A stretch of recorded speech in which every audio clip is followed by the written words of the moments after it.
Cerberus is probably the most tactically minded faction that you'll fight in multiplayer and in single player.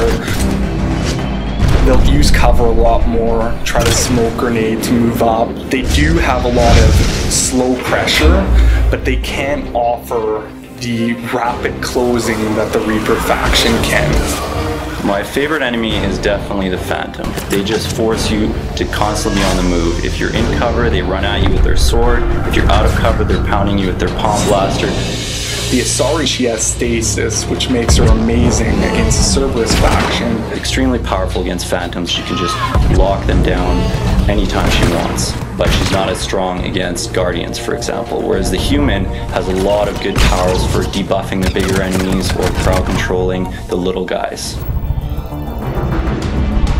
When you're fighting Geth, you have the troopers that are trying to close with you, put punishment down, but you also have pyros and Geth hunters covertly moving in on your location.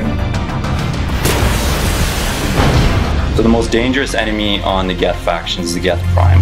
You can spawn turrets, you can spawn combat drones. Anyone with sabotage will have a great advantage against the Geth faction because they can actually hack Geth platforms and get them to fight each other. My favorite unit in the Geth faction is a Geth Pyro. You can take him from range by shooting his tank and having it explode and take out a bunch of units around him. So spatial awareness is extremely important when fighting the Geth.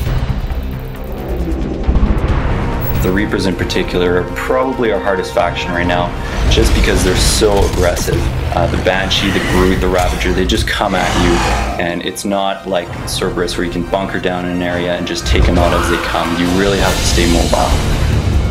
As a designer, I love to see enemies that are big, vicious, that get in your face and cause all kinds of problems. The most dangerous one is by far the Banshee.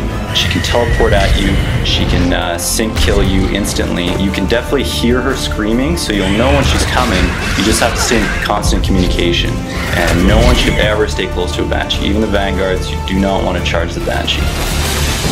So you're going to have a lot of different challenges fighting the different factions in multiplayer and single player. So good luck.